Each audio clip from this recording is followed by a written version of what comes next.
Bismillahirrahmanirrahim. I welcome you to the 23rd lecture on the course Organizational Behavior. So let's see what we have to discuss today.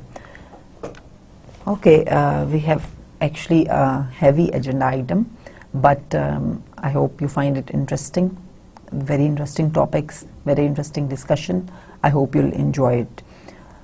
Concepts हैं इसमें कुछ अक्सर जो students हैं वो इसमें कुछ कॉन्सेप्ट्स कुछ चीज़ें इस तरह की हैं जो अक्सर स्टूडेंट्स मिक्सअप कर देते हैं, अक्सर स्टूडेंट्स कंफ्यूज कर देते हैं. तो आप लोग काइंडली इसको बहुत केयरफुली सुने भी और बहुत केयरफुली इसको आप अपनी बुक में से देखिएगा, रीड आउट कीजिएगा और जो डिफरेंट चीज़ें हैं, डिफरेंट जो कॉन्सेप्ट्स हैं उनको अंडरस्टैंड करने की कोशिश कीजिएगा और आप ये देखिएगा कि वो उनकी किस कॉन्टेक्स्ट में कहाँ पे कौन सी चीज़ें अप्लाई हो रही हैं. ठीक है, तो दिस इज़ वेरी इंपॉर्टेंट. तो इस लेक्चर में अक्सर जो इसमें जो कॉन्सेप्ट्स हैं they are often, very often they are mixed up. ठीक है, तो वो that leads to completely different and completely wrong answers basically, क्योंकि आपसे पूछा कुछ जा रहा होता है, आप बता कुछ और रहे होते हैं, because you are unable to understand. आप लोग उसको अंडरस्टैंडिंग कर रहे होते हैं ना प्रॉपरली, ना क्वेश्चन को अंडरस्टैंड कर रहे होते हैं, ना कॉन्टेक्स्ट को अंडरस्टैंड कर रहे होते हैं. आपसे फॉर एग्जांपल हम इसमें भी देखेंगे डिस्क्रिमिनेशन एलिगेशंस देखेंगे कि क्या सोर्सेज हैं डिस्क्रिमिनेशन एलिगेशंस के. ठीक है, तो आप उसमें क्या बता रहे होंगे, कॉजेज बता रहे होंगे डिस्क्रिमिनेशन की. तो इस तरह की प्रॉब्लम्स जो है ना वो इसको बेसिकली अंडरस्टैंड करना, ठीक है, वो और या जो प्रूफ हैं वो क्या हो सकते हैं आप वो बता रहे होंगे. तो इन चीज़ों को इसमें आपने मिक्सअप नहीं होना, इनको कंफ्यूज नहीं करना, अपने कॉन्सेप्ट्स को क्लियर करने की आपने कोशिश करनी है इस लेक्चर में. ये बहुत इंपॉर्टेंट चीज़ है. ठीक है, तो यहाँ पे बेसिकली हम ये देखने जा रहे हैं कि इक्वल एम्प्लॉयमेंट अपॉर्चुनिटी को हम देखेंगे, डाइवर्सिटी मैनेजमेंट को देखेंगे. तो बेसिकली हम इन इश्यूज़ को और इसके अलावा हम सेक्सुअल हरासमेंट को भी देखेंगे, या डिस्क्रिमिनेशन को हम देखेंगे with respect to these issues, because these are all the related concepts. और इन सारी चीज़ों को हम यहाँ पर इसलिए देख रहे हैं क्योंकि all these things are basically related to employee behaviour के ऊपर कॉन्सिक्वेंसेज है ना इनके. तो हम ये कह सकते हैं कि ये वाली सारी वो प्रैक्टिसेस हैं followed in the organisation which have consequences for the behaviour of the employees, जैसे सेक्सुअल हरासमेंट है या कोई भी और अग्रेसिव या इस तरह का बिहेवियर है जो कि डिस्क्रिमिनेटरी कोई भी बिहेवियर है, तो वो एम्प्लॉयज़ को नेगेटिवली इन्फ्लुएंस करता है, एम्प्लॉय बिहेवियर को नेगेटिवली इन्फ्लुएंस करता है.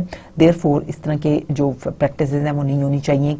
और डाइवर्सिटी जो है उसके इश्यूज़ को देखेंगे और वील सी कि how and under what conditions we can say that जो ऑर्गेनाइजेशन है वो एक डाइवर्स ऑर्गेनाइजेशन है और वो उसके क्या आउटकम्स हैं, क्या बेनिफिट्स हैं ऑर्गेनाइजेशन को, एम्प्लॉयज़ के टर्म्स में एम्प्लॉयज़ को क्या बेनिफिट्स हैं, और इस तरह की सारी चीज़ें हम आज will be seeing them today. So इसमें हम ये देखेंगे कि फर्स्ट चीज़ तो मैंने आपको बताया कि ये होगी कि will be seeing what is equal employment opportunity. उसके बाद हम देखेंगे व्हाट इज सेक्सुअल हरासमेंट. ठीक है, then will be seeing the different defences that are available to the organisation against discrimination allegations, कि अगर डिस्क्रिमिनेशन एलिगेशंस ऑर्गेनाइजेशन पे लग रहे हैं तो उन केसेस में ऑर्गेनाइजेशन के पास क्या अवेलेबल डिफेंसेस हैं. एडवर्स इम्पैक्ट हम देखेंगे, बोनाफाइड ऑक्यूपेशनल क्वालिफिकेशंस और बिजनेस नेसेसिटी को देखेंगे. इन दोनों में भी अक्सर जो स्टूडेंट्स हैं वो बहुत कंफ्यूज होते हैं. बोनाफाइड ऑक्यूपेशनल क्वालिफिकेशंस और बिजनेस नेसेसिटी, इनके कॉन्सेप्ट्स को जो है ना वो अक्सर स्टूडेंट्स जो हैं वो अंडरस्टैंड प्रॉपरली ग्रास्प नहीं कर पाते और इसमें कंफ्यूज ही रहते हैं और मिक्सअप कर जाते हैं और आंसर्स गलत दे देते हैं. तो फिर डिस्क्रिमिनेटरी एम्प्लॉयमेंट प्रैक्टिसेस, अगेन यहाँ पर भी अक्सर स्टूडेंट्स मिस्टेक्स करते हैं. ये जितने भी मैं आपको पॉइंट्स बता रही हूँ दे आर ऑल कॉन्सेप्ट्स हैं बेसिकली, और जो बहुत क्लोजली लिंक्ड हैं, one is leading to the other. ठीक है, but of course they are distinct, therefore you need to, इनकी अंडरस्टैंडिंग आपको होनी बहुत ज़रूरी है. फिर उसके बाद डाइवर्सिटी मैनेजमेंट को देखेंगे, work place, diversity in practice, diversity के बेनिफिट्स देखेंगे, equal employment opportunity versus affirmative action देखेंगे, अफर्मेटिव एक्शन प्लान को देखेंगे, उसमें क्या क्या स्टेप्स इन्वॉल्व हैं वो हम देखेंगे. उसके बाद हम improving productivity through diversity management will be seeing. Then recruiting minorities online, we'll see if we have to discuss this, and then reverse discrimination in the end. तो ये तो आउटलाइन है हमारी आज की. Okay, let's start of with what is diversity management. तो I am sure कि आप लोग फेमिलियर होंगे with the concept of diversity management, या आप you people from the name from the topic you should be able to understand what it is about. तो diversity management is basically कि जब workforce एक diverse हो तो आपने उसको कैसे manage करना है, in very simple words. So एक workforce जो कर रही है which is composed of diverse background, which is composed of diverse gender की diversity है, जहाँ पर age की diversity है, कल्चर की डाइवर्सिटी है, रिलीजन की डाइवर्सिटी है, तो आपने उस वर्कफोर्स को मैनेज कैसे करना है. तो ये तो डिफरेंस ये हो गया, ये तो डाइवर्सिटी की डेफिनेशन हो गई ना कि composition of a workforce in terms of gender, age, disability, multiculturalism, religion. और डाइवर्सिटी मैनेजमेंट क्या है कि आपने उस वर्कफोर्स को कैसे मैनेज करना है कि आप उससे एफिशिएंटली उसको यूटिलाइज कर सकें और उससे आप पॉजिटिव जो है वो बेनिफिट्स रीप कर सकें, या उसके जो चैलेंजेस हैं उनको कैसे अवॉइड किया जा सकता है. तो दिस इज द मैनेजमेंट, ठीक है, कि कैसे आपने उसको एफिशिएंटली आउटकम्स अचीव करने हैं. That is diversity management. Then embracing and valuing cultural differences within the workplace and using it to an organisation's advantage. So not only cultural differences but also the rest of the differences. आपके जो demographic से related differences हैं, background से related differences हैं, फिर ये diversity जो है इसकी एजुकेशन से रिलेटेड डाइवर्सिटी हो सकती है, ठीक है, और जो आपकी कलर से रिलेटेड, रेस से रिलेटेड डाइवर्सिटी हो सकती है.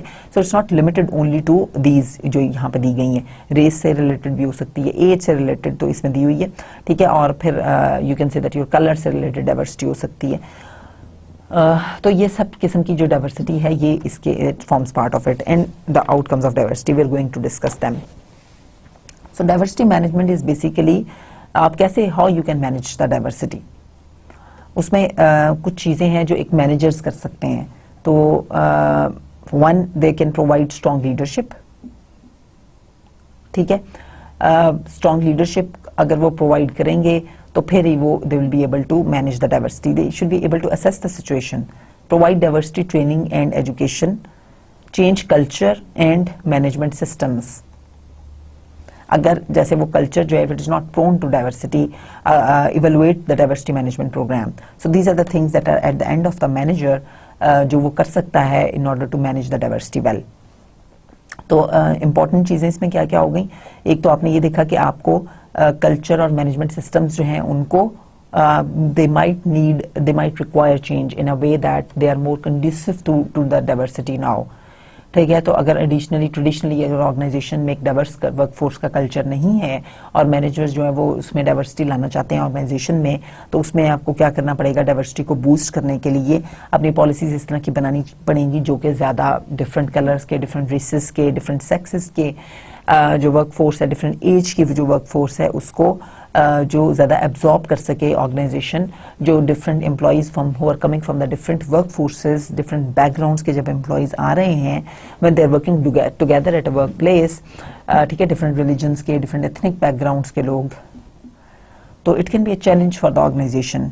ठीक है, क्योंकि वो एम्प्लॉयज़ जो हैं they may not be very ready to welcome each other, they may not be ready to assimilate each other, they may not be welcoming to each other. एक दूसरे के ideas को they might be they might be pushing each other's ideas, they may not be welcoming to each other. तो ये एक challenge है managers के लिए, organization के लिए, management के लिए. तो इसके लिए management को एक strong leadership की आपको ज़रूरत है, ठीक है, जो कि इन इश्यूज को, जो इन चैलेंजेस हैं डाइवर्सिटी के, इनको जो एड्रेस कर सके, सिचुएशन को प्रॉपर्ली असेस किया जाए, उसके अकॉर्डिंग इंस्टीट्यूशन में पॉलिसीज वगैरह जो हैं डाइवर्सिटी के ऊपर इंस्टीट्यूट की जाए.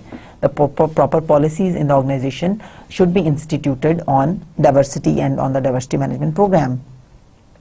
ठीक है, उसके बाद जो है सो दैट प्रॉपरली जो कल्चर है उसमें चेंज आ सके और मैनेजमेंट सिस्टम्स जो हैं उनमें चेंज आ सके. सो देयरफॉर एजुकेट और ट्रेन करना एम्प्लॉयज़ को बहुत ज़रूरी है इस सिलसिले में. आप उसी वक्त उनमें अवेयरनेस क्रिएट कर सकते हैं, सेंस ऑफ एसिमिलेशन, एब्जॉर्प्शन, दूसरे जो वर्कर्स हैं who are not similar to them, उनके लिए इसी तरह ही प्रोवाइड कर सकते हैं कि आप उनको एजुकेट करें, उनको ट्रेन करें, उनको बताएं कि बेनिफिट्स क्या हैं डाइवर्सिटी के. ठीक है, जब तक आप उनको एजुकेशन नहीं करेंगे, ट्रेन नहीं करेंगे, कॉन्सिक्वेंसेज उसके क्या हैं डाइवर्सिटी के. So education and training is important है. ठीक है, आप उनको वो करें. एक प्रोग्राम आपका ऑफ कोर्स डाइवर्सिटी मैनेजमेंट के ऊपर इन प्लेस होना चाहिए. So how you can boost work place diversity bye adopting strong policies, company policies which advocate the benefits of culturally, racially and sexually diverse workforce. Then take concrete steps to foster diversity at the workplace. How you can say कि अगर एक manager ने या management ने organisation में diversity initiative institute किया है, तो व्हाट आर द इंडिकेशंस, आप कैसे कह सकते हैं कि वो इंस्टीट्यूटेड है वर्क प्लेस में? What do you think, how you can say that the diversity initiative is instituted in the work place और इट इज वर्किंग इफेक्टिवली, या वो इफेक्टिव है वर्क प्लेस में?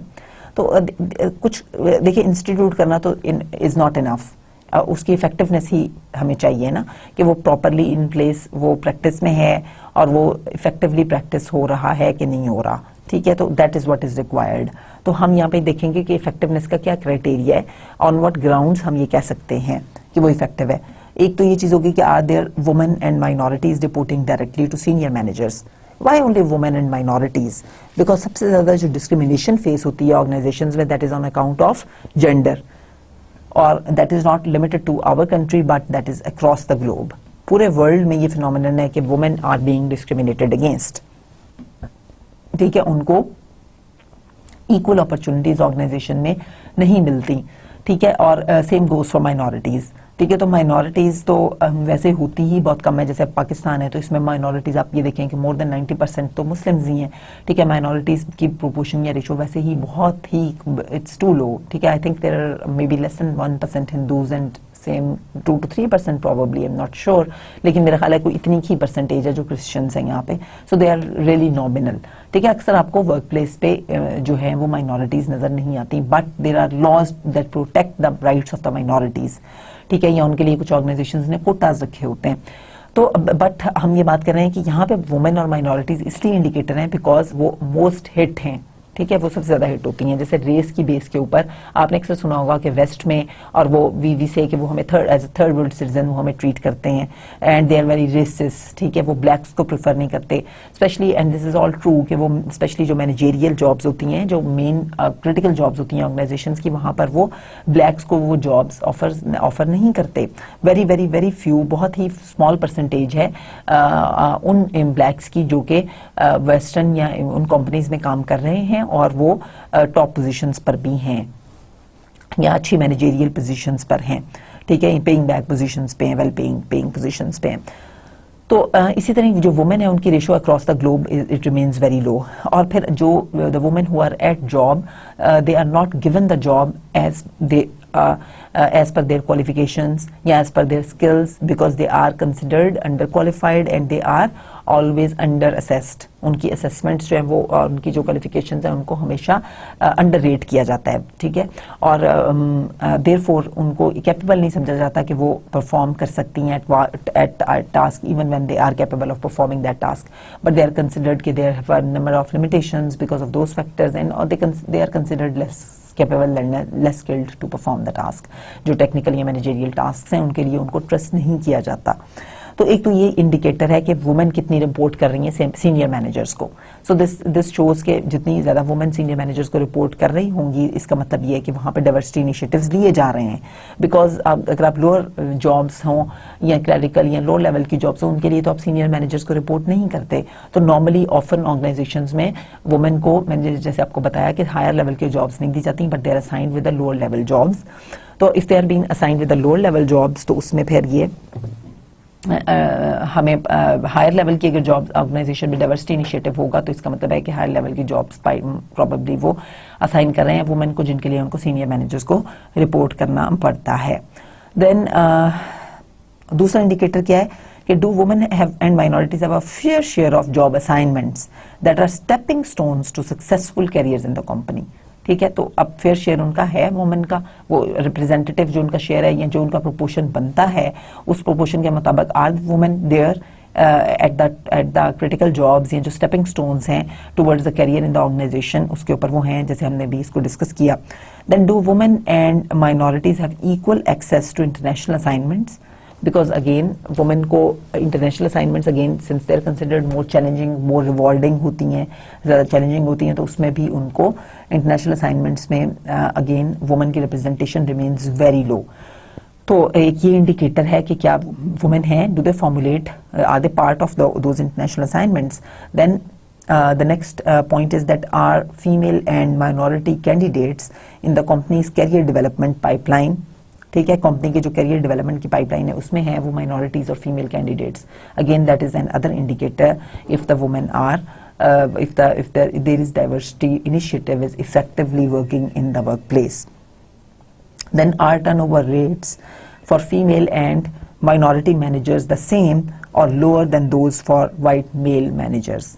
अगर उनके टर्नओवर रेट सेम है तो again it is an indicator कि डाइवर्सिटी मैनेजमेंट इनिशिएटिव लिया जा रहा है ऑर्गेनाइजेशन में.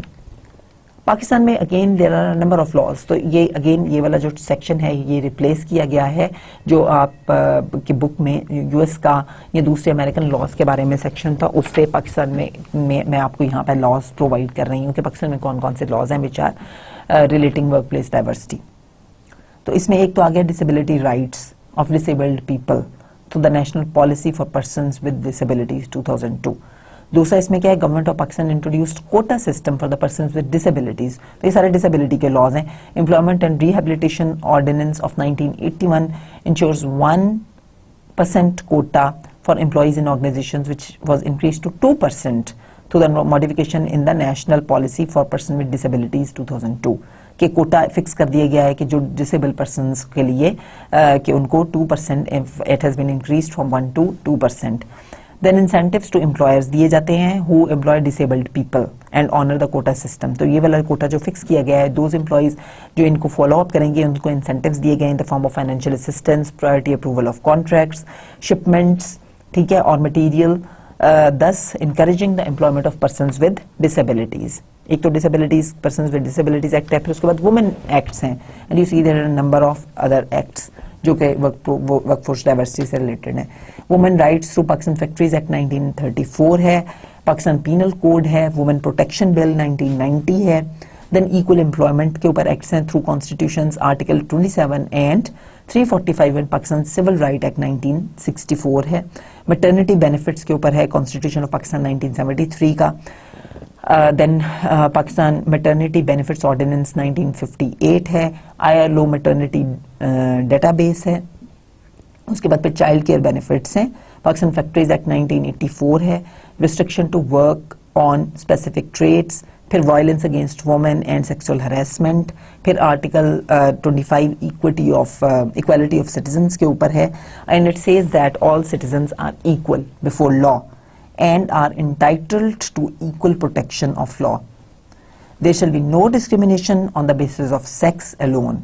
ठीक है, nothing in this article shall prevent the state from making any special provision for the protection of women and children. ठीक है, इट्स नॉट ओनली कि सिर्फ सेक्स के बेसिस के ऊपर नहीं है या चिल्ड्रन के बेसिस के ऊपर नहीं, किसी भी बेस के ऊपर कोई डिस्क्रिमिनेशन भी एक्सेप्टेबल नहीं है. और ये देखिए आप कितने wide range of acts and laws available हैं वर्कफोर्स डाइवर्सिटी के ऊपर पाकिस्तान के लॉ में. ठीक है, और इसके बाद फिर अब हम देखते हैं टाइप्स ऑफ डिस्क्रिमिनेशन कि जब हम कहते हैं कि इक्वल एम्प्लॉयमेंट अपॉर्चुनिटी नहीं है जी ऑर्गेनाइजेशन में डिस्क्रिमिनेशन है अगर तो फॉर एग्जाम्पल इफ वी से डिस्क्रिमिनेशन है तो वो किस तरह की डिस्क्रिमिनेशन हो सकती है. रेशियल डिस्क्रिमिनेशन हो सकती है which is as the name indicates it is discriminating people based on their race, based on their color, culture, background, norms and values. ठीक है, तो रेशियल डिस्क्रिमिनेशन आ गए. उसके बाद जितनी भी कलर की, बैकग्राउंड की, कल्चर की जितनी भी टाइप्स ऑफ डिस्क्रिमिनेशन सारी they are all coming under the racial discrimination. हमने उसको ये नाम दे दिया. उसके बाद आ गया आपका disability discrimination which is discriminating people based on their physical and mental disability, illness and age. So it is both physical and mental disability which comes under this disability discrimination. Then comes the gender discrimination. So it is of course as you can see that it is based on the sexual classification male female. So discrimination against males, discrimination against females. Then religious discrimination is discriminating people based on their religious affiliations, faithful affiliations. ठीक है, so discrimination which is based on being Muslims, Christians, Hindus, Sikhs, Jews, etc.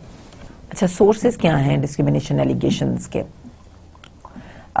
One is the desperate treatment. मतलब sources का discrimination allegation का मतलब ये है कि on what ground आप एज एन एम्प्लॉई ये you can make this case against the employer that you are being discriminated against. ठीक है, तो how when you have a case, under what conditions you have a case that you are being discriminated against. तो इसमें देखें, एक disparate treatment is the intentional discrimination where an employer treats an individual differently because that individual is a member of a particular race, religion, gender or ethnic group. तो ये तो एक intentional discrimination हो गई.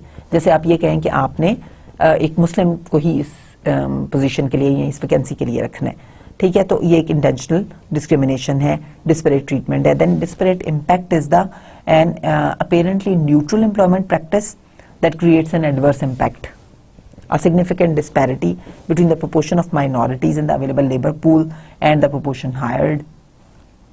तो डिस्पैरेट इम्पैक्ट क्या है कि अपेरेंटली तो न्यूट्रल पॉलिसी है. जैसे फॉर एग्जांपल आप ये कहें कि you require graduate or a person with a master's degree for this position.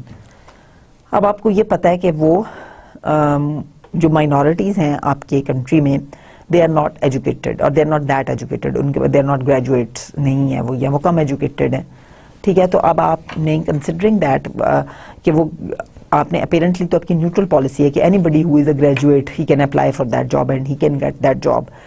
But actually वो न्यूट्रल पॉलिसी शायद ना हो, इंटेंशनली अनइंटेंशनली वो जो है वो it can cause adverse impact, वो कॉज कर सकती है.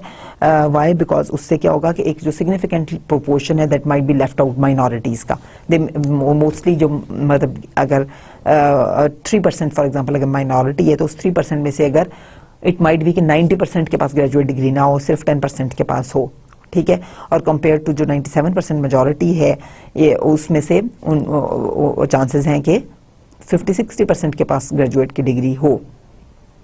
तो फिर क्या हो गया कि आपकी अपेरेंटली एक न्यूट्रल पॉलिसी है लेकिन उसने इन्हांस किया, इनकरेज किया डिस्क्रिमिनेशन को, ठीक है, दैट हैज कॉज्ड डिस्क्रिमिनेशन. और उससे क्या हुआ कि एक माइनॉरिटी ग्रुप जो है that is left behind. What is adverse impact? Adverse impact is basically the overall impact of employer practices that results in significantly higher percentages of members of minorities and other protected groups being rejected for employment, placement or promotion. So adverse impact is the overall impact. जैसे हमने ये कहा कि जो मैंने भी आपको example दी graduate वाली, ठीक है, तो उसमें माइनॉरिटी का मैंने आपको बताया कि सिग्निफिकेंट प्रोपोर्शन जो है that will be left out in that apparently neutral policy by the employer. तो ये क्या है, इसका हम ये कहेंगे कि इट हैज दिस ये policy on the part of the employer has adversely impacted the minorities, meaning उसने बहुत बैड इफेक्ट किया है, बहुत एडवर्स इफेक्ट किया है उसने. तो एडवर्स इम्पैक्ट है उसका इस पॉलिसी का, ठीक है, on a particular group. How it can be shown कि एडवर्स इम्पैक्ट हो रहा है. अब ये है कि अगर एडवर्स इम्पैक्ट हो रहा है, अगर डिस्क्रिमिनेशन हो रही है ऑर्गेनाइजेशन में, तो क्या एम्प्लॉयज के पास क्या वेज हैं या कोई प्रोस्पेक्टिव कैंडिडेट के पास क्या वेज हैं, वो कैसे प्रूव कर सकता है कि जो ऑर्गेनाइजेशन है वो इक्वल ट्रीटमेंट नहीं कर रही या इक्वल अपॉर्चुनिटीज नहीं प्रोवाइड कर रही या वो डिस्क्रिमिनेशन कर रही है ऑर्गेनाइजेशन में, ठीक है. तो इसके लिए हम यहाँ पर ये देखते हैं, हमारे पास कुछ इंडिकेटर्स हैं, कुछ चीज़ें जो हमें गाइडलाइंस हैं जो ये बताएंगी कि एडवर्स इम्पैक्ट वाकई हो रहा है या नहीं हो रहा है, या आपका कोई केस बनता है एडवर्स इम्पैक्ट का या नहीं बनता. तो इसमें एक चीज़ आ गई सबसे पहले, disparate rejection rates. So what are disparate rejection rates? It's basically a test that demonstrates that there is discrepancy between rates of rejection of members of a protected group and of others. ठीक है, तो इसमें disparate rejection rates में आप क्या करेंगे,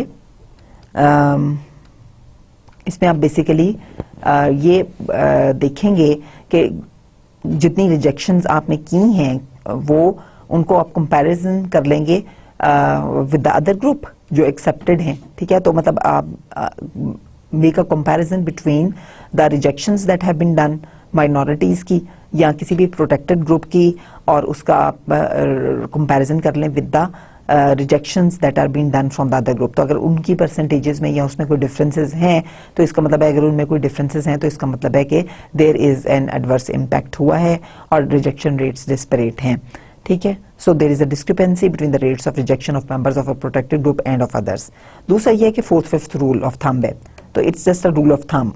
it says that if the protected group's hiring rate is less than 80% of the majority group, ठीक है, तो फिर क्या होगा कि prima facie case for discrimination is indicated, which means कि अगर जो प्रोटेक्टेड ग्रुप है उसकी फोर्थ फिफ्थ जो है ना उससे कम है हायरिंग, ठीक है, लेस देन फोर्थ फिफ्थ है, और या इसकी लेस देन 80% हायरिंग है ऑफ द मेजॉरिटी ग्रुप, ठीक है, तो उसकी at least 80% of the majority hiring होनी चाहिए।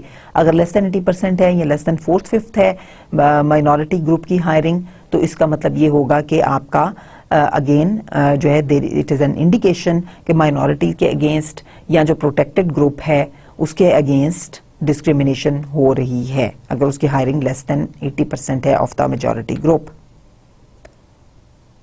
Restricted policy is another way to prove के एडवर्स इम्पैक्ट हो रहा है।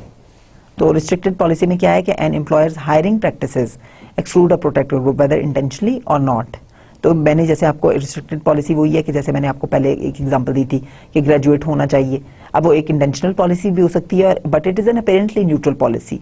अब वो इंटेंशनल और अनइंटेंशनल दोनों हो सकती हैं, लेकिन अगर वो पॉलिसी जो है वो एक पर्टिकुलर ग्रुप को एक्सक्लूड कर रही है तो वो इसका मतलब है कि इट इज एडवर्सली इम्पैक्ट हो रहा है और you have a case in that case, ठीक है।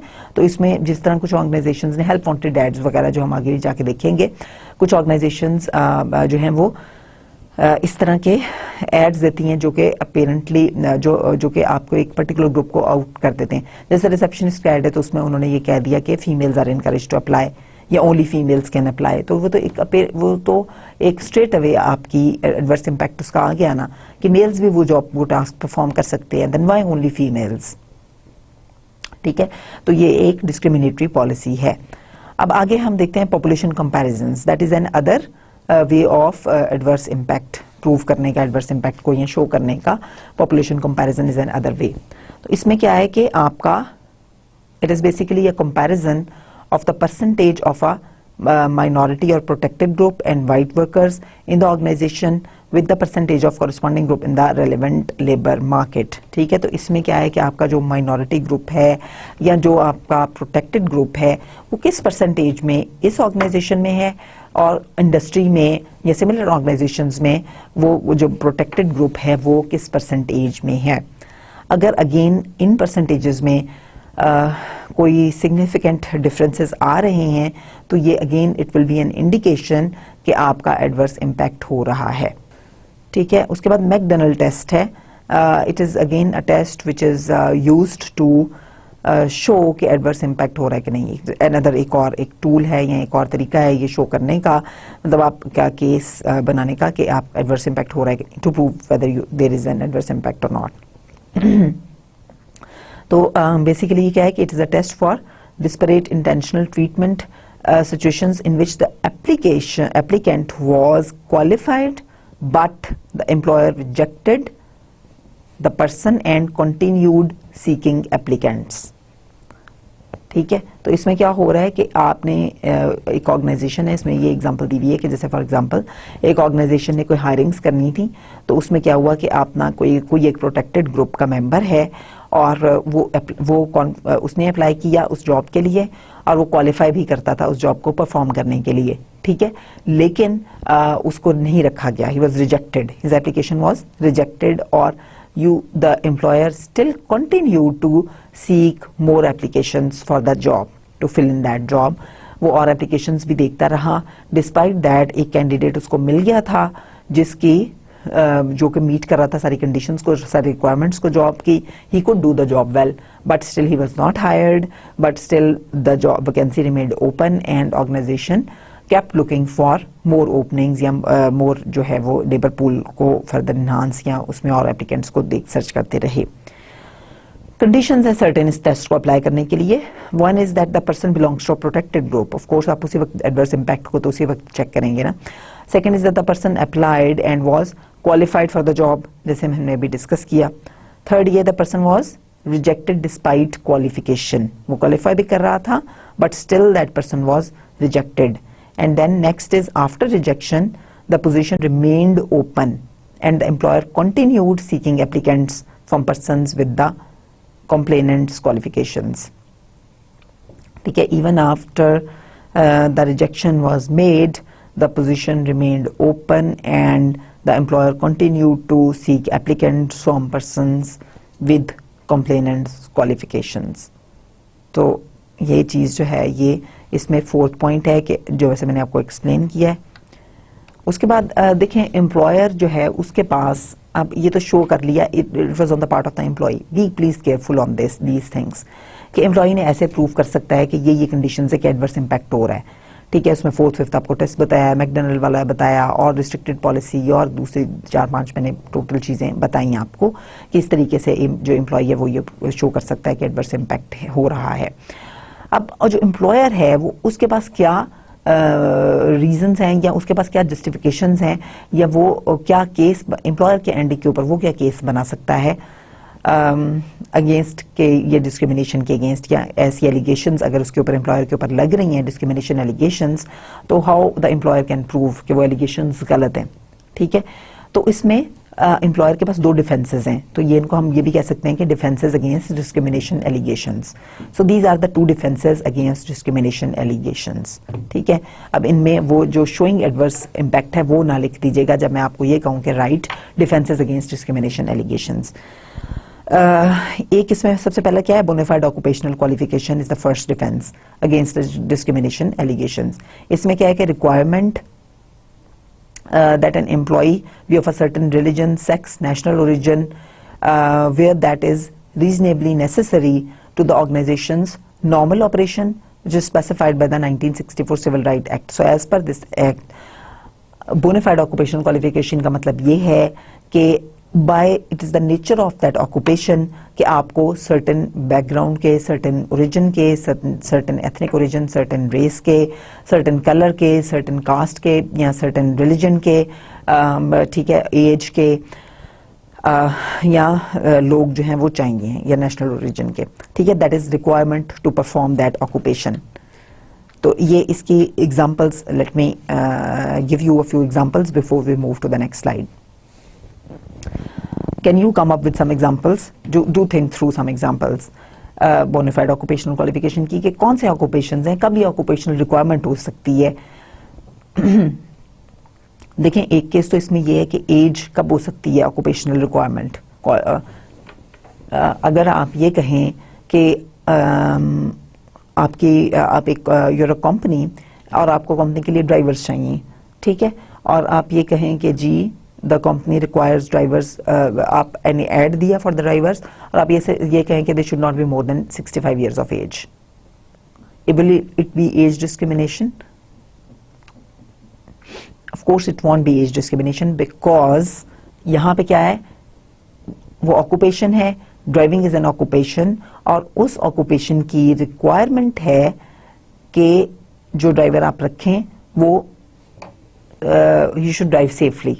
ठीक है, तो इसकी रिक्वायरमेंट है ऑफ कोर्स कि वो रिस्क फ्री हो।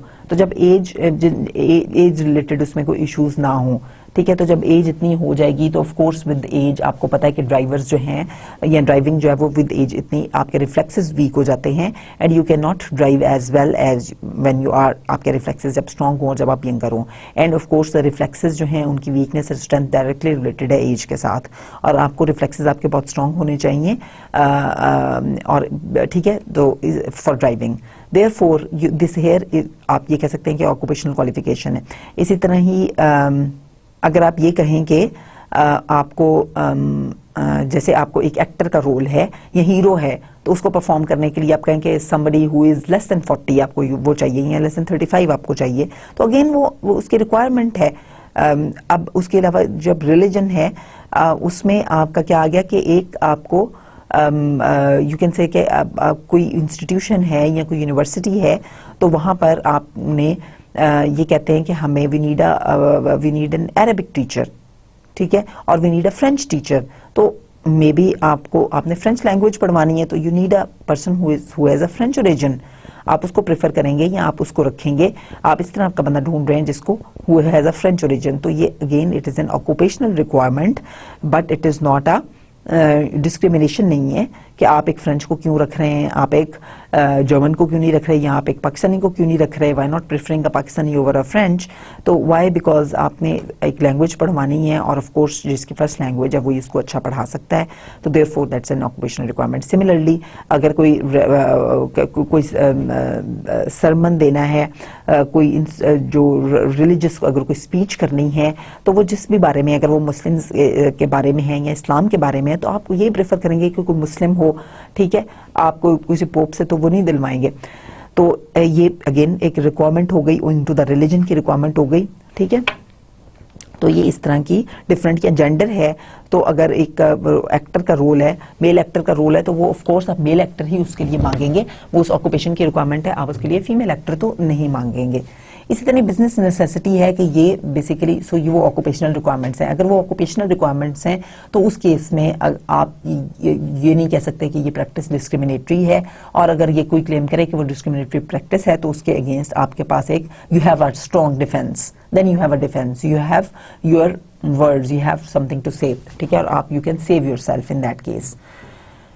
दूसरा ये चीज है कि बिजनेस नेसेसिटी, वो चीज अगर है, a defence created by the courts that requires employers show that there is an overriding business purpose, for example irresistible demand for a discriminatory practice, कि अगर कोई प्रैक्टिस इस तरह की कैरी आउट हो रही है तो उसके लिए वो it should be a requirement of business, वो उस बिजनेस को परफॉर्म करने की रिक्वायरमेंट होनी चाहिए। जैसे मैंने आपको एक ग्रेजुएट की एग्जांपल दी थी कि एक मास्टर्स डिग्री होनी चाहिए टू परफॉर्म द जॉब, ठीक है, तो वो एक अनइंटेंशनल, वो एक डिस्क्रिमिनेटरी इनडिस्क्रिमिनेटरी प्रैक्टिस होगी, या उसमें कोई डिस्क्रिमिनेशन इन्वॉल्व नहीं होगी अगर एम्प्लॉयर ये प्रूव कर सके कि वो ग्रेजुएट प्रोग्राम जो है वो रिक्वायरमेंट है, ये मास्टर्स डिग्री उस जॉब को परफॉर्म करने के लिए रिक्वायरमेंट है। यानी कोई बंदा जिसकी 14 इयर्स की एजुकेशन है या जिसके पास अंडर ग्रेजुएट डिग्री है वो इस जॉब को परफॉर्म नहीं कर सकता, सिर्फ एक ग्रेजुएट डिग्री होल्डर ही इस जॉब को परफॉर्म कर सकता है। तो that is the requirement to perform that business. If it can employer can prove this, तो फिर भी वो प्रैक्टिस डिस्क्रिमिनेटरी नहीं होगी। तो ये दो डिफेंसेस हैं जो एम्प्लॉयर के पास हैं। अब इसमें एक इंपॉर्टेंट चीज जो है वो ये है कि वैलिडिटी होनी चाहिए उस इंस्ट्रूमेंट की, यानी कि वो वाकई क्या वो 12 ईयर ही should be able to prove कि क्या वो जो उसने लिमिट रखी है कि 16 ईयर या ग्रेजुएट डिग्री होनी चाहिए, क्या वाकई 16 ईयर्स ही उस जॉब को परफॉर्म कर सकता है? कहीं एक्चुअली ऐसा तो नहीं है कि कोई 14 ईयर्स की जिसके पास एजुकेशन है वो भी उसको परफॉर्म कर सकता हो, ठीक है। तो ये चीज जो है यानी कि वैलिडिटी उस इंस्ट्रूमेंट की बहुत जरूरी है। जो आपने बेंचमार्क सेट किया या जो आपने वैलिडिटी जो भी आपने इंस्ट्रूमेंट रखा है that should be a valid instrument, और वो एक्चुअली मेजर करे उस जॉब को या उसके एलिमेंट्स को। So the degree to which the test और other employment practice is related to और predicts performance on job, it is really important. अच्छा, अब अदर कंसिडरेशंस क्या हैं in discriminatory practice defence? That is, one is the कि आपका जो good intentions है, that is not an excuse। आप ये डिफेंस नहीं ले सकते एज एन एम्प्लॉयर कि आपने तो ये you did it in good intentions, you did not have any bad intentions। Whether you did not have any bad intentions or not, if it is proven कि वो discriminatory है और आपके पास defences नहीं है जो मैंने आपको पहले बताए दो, तो फिर इसका मतलब है कि आप burden of proof lies on you and जो है वो you might be guilty। उसके बाद employers can not hide behind collective bargaining agreements, ठीक है, वो ये भी प्ली नहीं ले सकते कि as a result of collective bargaining उनको यूनियंस ने कहा कि जी आप इस जेंडर को हायर करें या इसको प्रमोट करें या इसको फेवर करें या और एनी सच थिंग, या इस रिलीजन को फेवर करें या इसमें से हायरिंग्स करें, you can not take this plea कि it was due to the collective bargaining agreements. Then if a personal practice is discriminatory, firms should react by agreeing to eliminate the illegal practice and when required by compensating the people discriminated against। ठीक है, तो अगर ये prove हो गया कि कोई discriminatory practice organisation में हो रही है या चल रही है, तो it is upon the organisation to make sure कि वो उस प्रैक्टिस को that is eliminated, that discriminatory practice. अच्छा, कुछ एग्जांपल्स हैं डिस्क्रिमिनेटरी एम्प्लॉयमेंट प्रैक्टिसेस की। पहली एक तो हो गई रिक्रूटमेंट। रिक्रूटमेंट में क्या है कि हम यहाँ पे ये देख रहे हैं कि अब हम ये कह सकते हैं और व्हेन वी कैन से और वील से कि जो प्रैक्टिसेस हैं दे आर डिस्क्रिमिनेटरी, जो एम्प्लॉयमेंट प्रैक्टिसेस हैं। एक तो रिक्रूटमेंट के वक्त व्हेन जब यानी जब आप हायरिंग कर रहे होते हैं एम्प्लॉयज़ की, तो उस वक्त एक word of mouth word of mouth discriminatory हो सकता है इसलिए क्योंकि जब आपका फॉर एग्जांपल एक कोई वैकेंसी है ऑर्गेनाइजेशन में, आपका एम्प्लॉयर आपको कहता है कि जी गिव मी सम अप्रोप्रिएट पर्सन, कोई मुझे बंदा सही बताओ जो इसको फिल कर सके जॉब को, ठीक है। तो अब वर्ड ऑफ माउथ पे डिपेंड करता है, यानी कि आप क्या करेंगे, आप फेवरेटिज्म यूज कर सकते हैं, आप अपने किसी रिलेटिव को उस जॉब को रेफर कर सकते हैं, किसी अपने क्लोज को, किसी फ्रेंड को रेफर कर सकते हैं। तो वर्ड ऑफ माउथ इस तरह से डिस्क्रिमिनेटरी हो सकता है। सबको तो इक्वल अपॉर्चुनिटी ना मिली about that job, about that vacancy, ठीक है। ये word of mouth can be discriminatory. Then second is the misleading information. Sometimes क्या है कि एम्प्लॉयर जो है वो फेवरेटिज्म प्ले करता है। अगर कोई वैकेंसी है, कोई जॉब है, तो वो क्या करेगा, कुछ लोग if somebody comes about to know about the job and the contents, तो वो उसको गलत इन्फॉर्मेशन देगा, मिसलीडिंग इन्फॉर्मेशन देगा, सो दैट वो उस जॉब के लिए अप्लाई ना करें या उसको फिल अप ना करें, क्योंकि मैनेजर चाहता है कि that somebody else fills that job, ठीक है। तो misleading information is discriminatory. Then help wanted ads, they also can be discriminatory। मैंने help wanted ads में से आपको एक एग्जांपल भी दी थी about the जो है वो I give you an example कि अगर आप ये वो रिसेप्शनिस्ट वाली मैंने आपको एग्जांपल दी थी that if you say that a female is required as a receptionist, ठीक है। तो ये एक बेसिकली या इस तरह के हेल्प वांटेड एड्स होते हैं ना, boy wanted, a girl wanted या फीमेल वांटेड, तो ये सारी इस तरह की जो चीज़ें होती हैं ये बेसिकली अक्सर डिस्क्रिमिनेटरी होती हैं। उसके बाद personal appearance can be discriminatory as well. जब आप अपने एड्स में समटाइम्स अगर अपने न्यूज़पेपर में या एडवर्टीजमेंट्स वगैरह को गो थ्रू किया हो, अगर आप if you go through them, तो यू विल से कि अक्सर जो एडवर्टीजमेंट्स होती हैं उनमें इस तरह की चीज़ें दी होती हैं, स्पेशली जो हेल्प वांटेड टाइप एडवर्टीजमेंट्स होती हैं वो they are specially discriminatory because उसमें जैसे इस तरह की कि pleasant personality, people with pleasant personality should apply, या आपका ड्रेस जो है वो इस तरह का होना चाहिए, या हेयर इस तरह की होनी चाहिए, यूनिफॉर्म इस तरह का होना चाहिए। इस तरह की चीज़ें जो हैं पर्सनल अपीयरेंस के बारे में जो चीज़ें हों, या अगर आपकी हायरिंग जो है वो पर्सनल अपीयरेंस की बेस पे हो रही है, ठीक है, या इनमें से किसी चीज़ की बेस के ऊपर हो रही है, तो this is all discriminatory employment practice. Selection में क्या आ गया कि भाई आपका जैसे एजुकेशनल रिक्वायरमेंट्स के ऊपर मैंने आपको ऑलरेडी एग्जांपल दी कि वो डिस्क्रिमिनेटरी कब होगी, जब वो वैलिडिटी उसकी डाउटेड हो तो इट विल बी डिस्क्रिमिनेटरी। उसके बाद preference to relatives of course that will be discriminatory. अगर आप प्रेफरेंस दे रहे हैं रिलेटिव्स को मेरिट के ऊपर, अगर आप डिसीजन नहीं कर रहे तो वो discriminatory. Height, weight, physical characteristics, अगर कोई you are not hiring a person because he is fat और he is small, he is short heighted, या किसी और फिजिकल कैरेक्टरिस्टिक की वजह से आप उसको प्रेफर नहीं कर रहे, किसी और को प्रेफर कर रहे हैं, this is again discriminatory.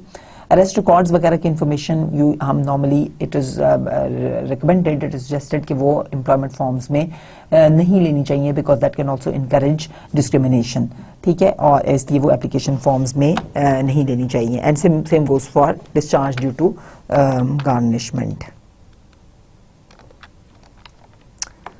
Okay, now we see के what is the basically the difference between the employment equal employment opportunity versus the affirmative action.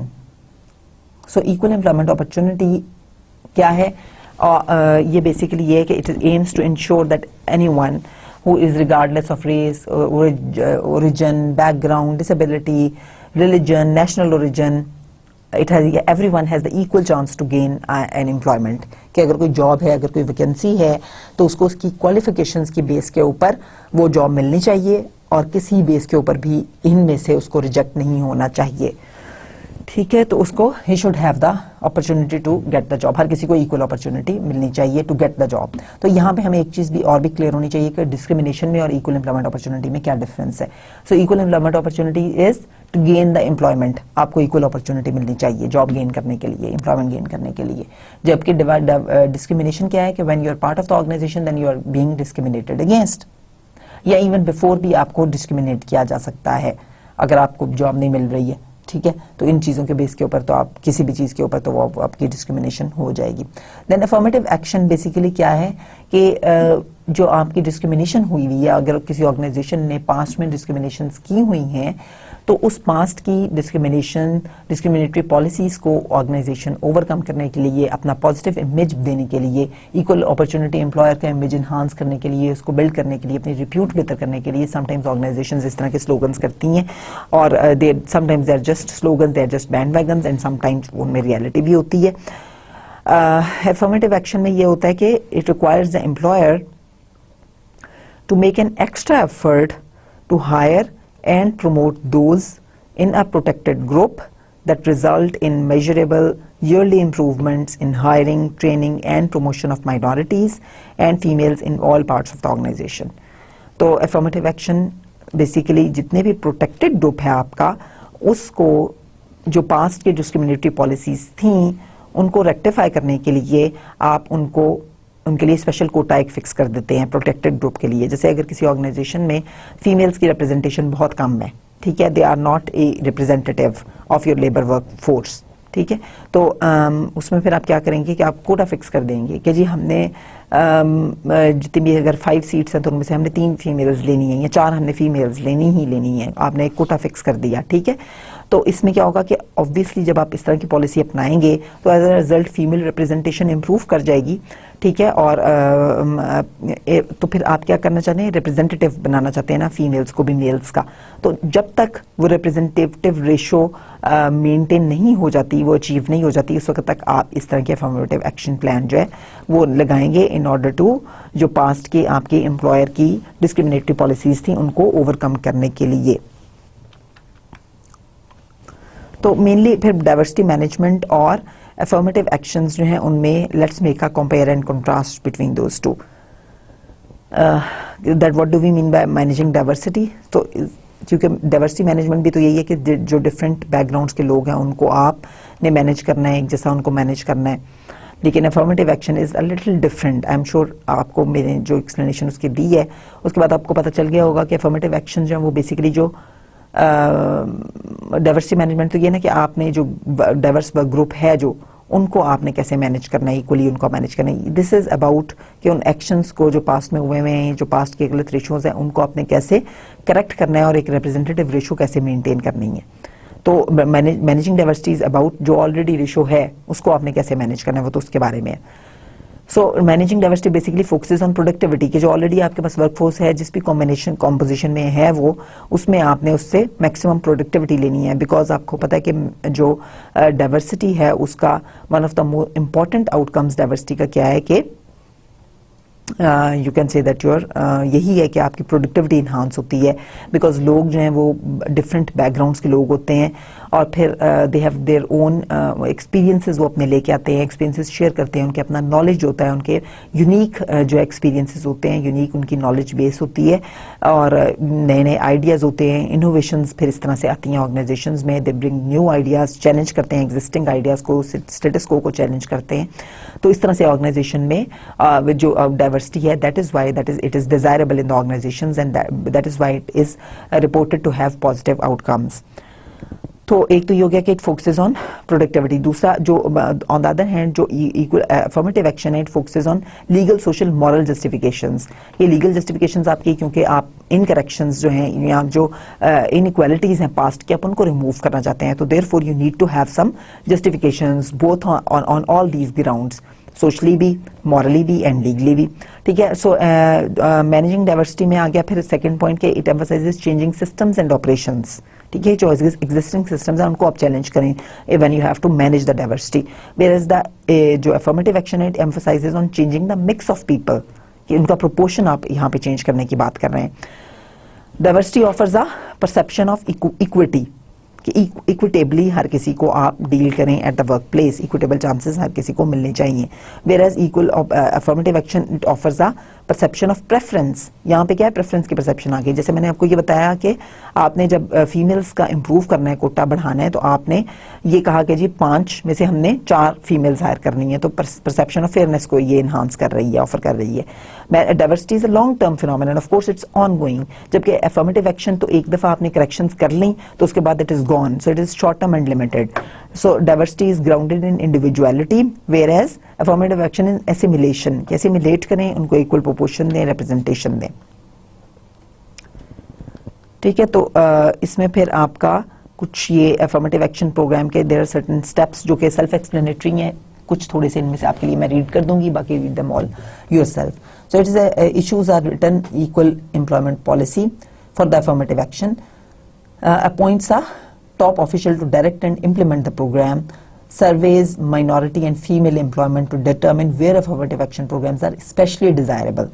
ठीक है, to develop support for the affirmative action program both inside the company and in the community. So community में भी awareness होनी चाहिए, इसकी understanding होनी चाहिए affirmative action program की, so that आपका जो है वो पिन पॉइंट ना आपको किया जाए, क्रिटिसाइज ना किया जाए ऑर्गेनाइजेशन को, और उसको प्रॉब्लम ना हो इसको वो करने के लिए. ठीक है, डिजाइनिंग आपने कैसे करनी है अफर्मेटिव एक्शन की? Again aimed at changing practices that contribute to excluding और under utilising protected groups. So increase the minority or female applicant flow, demonstrating top management support for the equal employment policy, then demonstrating equal employment commitment to the local community, keeping employees informed about the specifics of the affirmative action plan, broadening the work skills of incumbent employees, and institutionalizing the equal employment opportunity to encourage supervisors' support of it. Reverse discrimination that is related to this, basically affirmative action plans. जब organizations affirmative action plan या program institute करती हैं तो उसमें ये है कि sometimes इसको reverse discrimination का नाम भी दिया जाता है. ठीक है, why? Because ये कहते हैं कि जी आपका जो past की इसमें मेल्स, जैसे अगर हम फीमेल और मेल की एग्जांपल ले लें, तो अगर आप 4 फीमेल्स को हायर करेंगे तो इसमें फिर वो जो इसके क्रिटिक्स हैं इस तरह के प्रोग्राम्स के, वो ये कहते हैं कि जी it is basically an attempt to discriminate against the men, या जो मेजॉरिटी ग्रुप है उसके अगेंस्ट ये डिस्क्रिमिनेशन है. तो ये रिवर्स डिस्क्रिमिनेशन है, यानी it is the discrimination in the opposite direction. यानी कि पहले डिस्क्रिमिनेशन थी against females, now it is discrimination against males, it is reverse discrimination.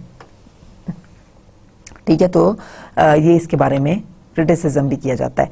उसके बाद सेक्सुअल हरासमेंट जो है वो हम देख लेते हैं थोड़ी सी. Sexual harassment as you must be familiar that it is basically any unwelcome advances that are on the part of the physical nature के हो सकते हैं, वर्बल हो सकते हैं, but they are unwelcome by the from the other party, जो हो रहे हैं और जो आपके लिए अनएक्सेप्टेबल हैं और अनवेलकम है. और ये सेक्सुअल हरासमेंट में उस तरह के वो वाले एडवांसेस आएंगे जो कि आपकी जो वर्क प्लेस की परफॉर्मेंस है उसको अफेक्ट कर रहे हैं, क्योंकि वो दे आर क्रिएटिंग अनएक्सेप्टेबल आपके लिए इन्वायरमेंट वो क्रिएट कर रहे हैं. एडवांसेस वो इस तरह के हैं. ठीक है, तो वो सारे एडवांसेस इसके अंदर आ जाएंगे. वो they will B constituting sexual harassment. So sexual harassment is the harassment on the basis of sex that has the purpose of or effect of substantially interfering with a person's work performance or creating an intimidating, hostile or offensive work environment. So employers have an affirmative duty to maintain workplaces which are free of sexual harassment. तो आप कैसे prove कर सकते हैं कि sexual harassment at the workplace हो रही है? So there are again certain जो आपके प्लीज हैं जो आपके पास हो सकती हैं, ये certain indications हो सकती हैं कि harassment हो रही है. One is a quid pro quo.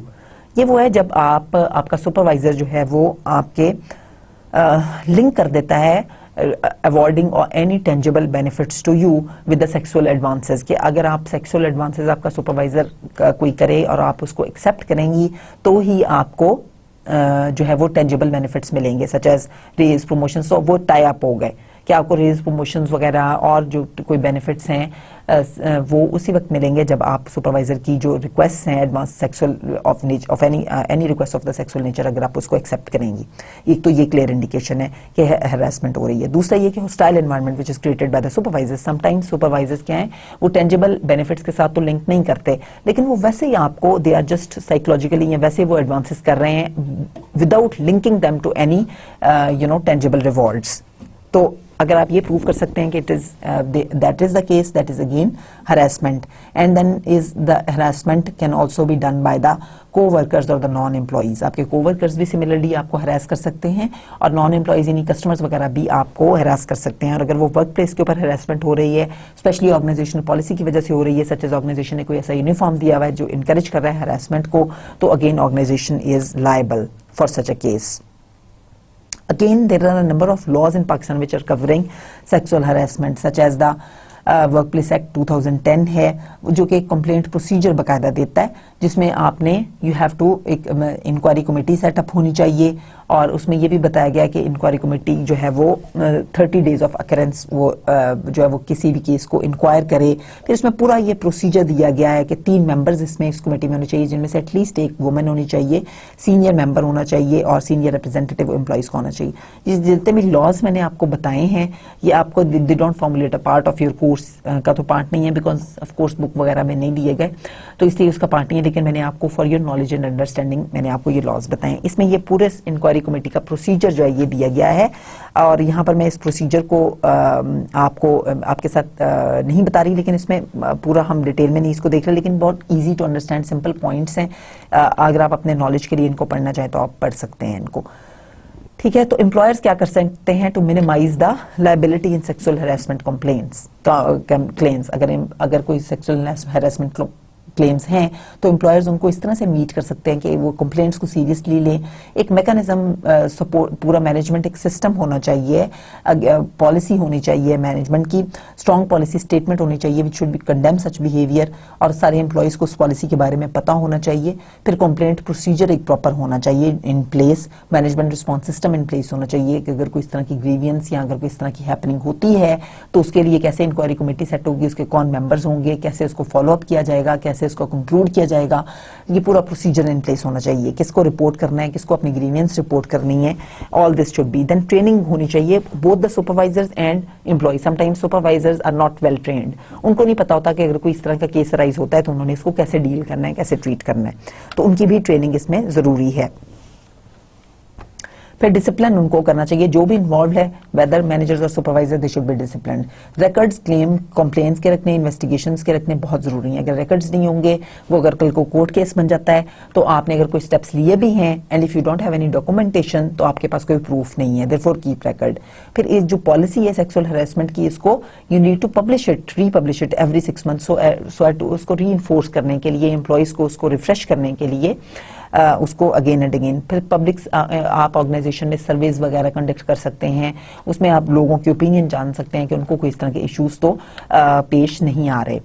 ठीक है, तो ये वाली सारी चीजें हैं जो एज एन आपको अब मैंने आपको ये बताया कि 2 तरह की इसमें बेसिकली चीजें हो रही हैं।